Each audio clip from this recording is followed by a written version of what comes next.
আজকে চলে আসলাম একটা মিনি ব্লগ নিয়ে। হ্যালো এভরিওয়ান, কেমন আছো সবাই? আশা করি সবাই অনেক ভালো আছো। আলহামদুলিল্লাহ, আমরা অনেক ভালো আছি।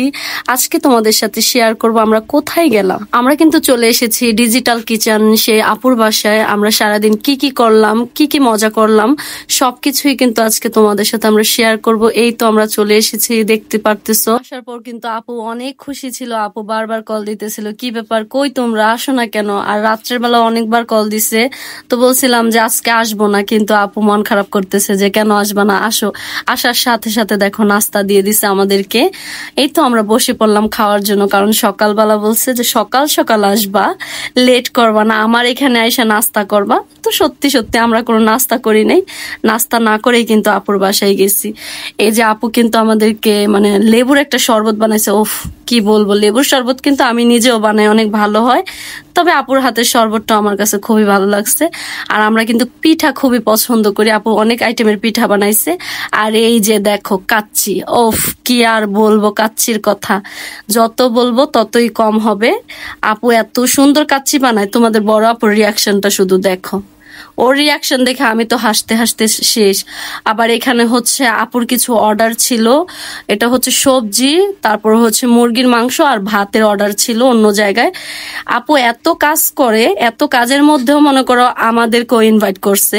তো আপুর আজকে অনেক অর্ডার ছিল, সব অর্ডার ক্যান্সেল করে দিয়েছে। কিছু কিছু অর্ডার যেটা মনে করো না দিলেই হবে না, এরকম কিছু অর্ডার শুধু রাখছিল। তো রাখার পরে এই তো তোমাদের ভাইয়া কি সুন্দর করে বসে আছে। তো ভিডিওটা যেহেতু আমি করছি, তোমরা যদি আমাকে না দেখো এটা কি হয়? তো আয়নার কাছে একটু নিজেকে দেখো। তোমাদের বড় আপুর কাজ সবসময় ভিডিওর মধ্যে এসে এমনই করে। আর আপুর একটা মেয়ে ছিল, মেয়েটা মাশাআল্লাহ এত কিউট, এত কিউট, কি আর বলবো। আর এত ভদ্র একটা মেয়ে, আমাদের বাচ্চার সাথে খুবই মিশে গেছে। দেখো আমাদের বাচ্চা আর ওর খেলা, ওর মানে আপুর বাচ্চার কথা যত বলবো ততই কম হবে। খুবই মানে অন্য সব বাচ্চারা আমি দেখছি অনেক দুষ্টামি করে, মেয়ে বাবুগুলা বিশেষ করে।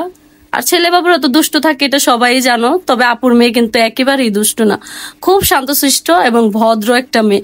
আমার কাছে খুবই ভালো লাগছে এই মেয়েটাকে, কারণ আমার মেয়ে আছে, আমার মেয়েটা কিন্তু সেম বয়সী, এই কারণে আরো বেশি ভালো লাগছে। আর ওর কিন্তু দাঁত নাই, দেখছো, এটা নিয়ে ওরে অনেক খেপাইছি আমরা। তো খাওয়া দাওয়া শেষ, এই তো শুয়ে আছি। এটা হচ্ছে নাস্তা খাওয়ার পর শুয়েছিলাম। আর এইখানে দেখো একটা মজার বিষয়, আপুদের টিভিতে আমরা মুনতাহার যে বিয়ে হয়েছিল ওই ব্লগটা দেখতেছিলাম। এই ব্লগটা দেখতেছি আর ভাবতেছি যে আগে যে আপুদের যে ভিডিওগুলো ছিল, ওই ভিডিওগুলো আরো অনেক বেশি ভালো লাগতো। তারা অনেক মজা করতো, অনেক এনজয় করতো, যেটা আমরা বর্তমানে করি।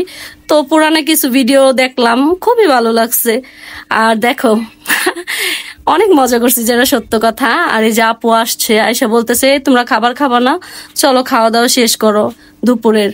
তো আমরা বলতেছি একটু পরে খাই, সমস্যা কি, এত তাড়াহুড়া কেন? কয় না খাওয়া দাওয়া করে ফেলাও। আমরা বলতেছি আচ্ছা পরে খাই, তুমি একটু রিল্যাক্সে বসো। এত কাজের মধ্যে কি আর বলবো, সারাটা দিনই কাজ করে, রান্না বাড়া। আবার দেখো এটা হচ্ছে বিকালের নাস্তা, তোমাদেরকে আসলে দুপুরের খাবারের ভিডিওটা দিতে পারি নাই। ভিডিও করা আছে, এটা আমরা পরবর্তীতে তোমাদেরকে দিব, কারণ যেহেতু ভিডিওটা আমি করছি উল্টাপাল্টা হয়েছে একটু, ওইটা মানে ঠিক করা অন্য আরেকটা ব্লগ তোমাদেরকে দেওয়া হবে, সমস্যা নাই। এটা হচ্ছে চা বানাইছে আমার জন্য আপু। আপু বলতেছে কি খাওয়া, তো আমি বলতেছি একটু চা বানাও। আর আমরা কি করছি জানো, আরেকটা মজার বিষয় বলি। আপুর বাসায় যাই, আপুর সাথে গল্প না করে দিছি ঘুম। ঘুম থেকে উঠছি 6টা বাজে। তো 6টা বাজে ওঠার পর আপু চাটা বানাই দিছে। তারপর আবার আপুরে বললাম কি একটু মোগলাই বানায় খাও না। তো আপু এই তো আমাদের জন্য মোগলাই বানাইতেছে। আমার মানে ব্লগ নিতে বলতেছিল যে থাক ব্লগ নেওয়ার দরকার নেই, তা আমি বলতেছি না একটু ব্লগ নেই, সমস্যা কি। আর আপুর হাতের মোগলাই একটু তেলও ছিল না। অন্য সব জায়গায় যেমন আমরা যে হোটেল থেকে মোগলাই খাই, তেলে কত মানে তেলে চিপচিপ করে, কিন্তু আপুর হাতের মোগলাইটা মাশাআল্লাহ অনেক মজা ছিল, একটু তেল ছিল না, আমার কাছে অনেক ভালো লাগছে। আর আপু যে এত ব্যস্ততার মধ্যে আমাদেরকে এত আপ্যায়ন করছো অনেক, কি আর বলবো। আপু যখন যেটা চাইছি সেটা এনে দিতেছে। মানে আমার মনে হয় কি যে হয়তো আমার আত্মীয়র বাসায় গেলেও আমি এতটা মানে ভালোবাসা পাইতাম না, কিন্তু আপুর বাসায় যাওয়ার পর মনে হয় না যে সে আমার পর। মনে হচ্ছে যে সে আমার মানে আমি আমার কোনো একটা আত্মীয়র বাসায় আসছি, মানে আমার খুব কাছের একজন মানুষের বাসায় আসছি। ভাইয়াও মাশাআল্লাহ খুবই ভালো। আপুর ভাগ্যটা অনেক ভালো যে এমন একটা কেয়ারিং হাজবেন্ড পাইছে। এই তো বিদায়ের পালা, কি আর বলবো, এত খারাপ লাগতেছে। বিদায়ের পালা হইলেও কিন্তু আমরা কিন্তু আপুর আম্মুর বাসায় গিয়েছিলাম এখান থেকে। আপুর আম্মু, তারপরে বোন, তাদের সাথে দেখা করছি, তাদের সাথে অনেকক্ষণ আড্ডা দিছি, খুবই ভালো লাগছে। আপুর আম্মুর বাসায় গিয়ে আর বেশি ভালো লাগছে কেন জানো, তাদের বাসায় আপুর 4টা বোন আসছিল, মানে তাদের সাথে অনেক আড্ডা দিছি। যাই হোক, এই তো ব্লগটা এখন শেষ করতেছি। সবাই অনেক ভালো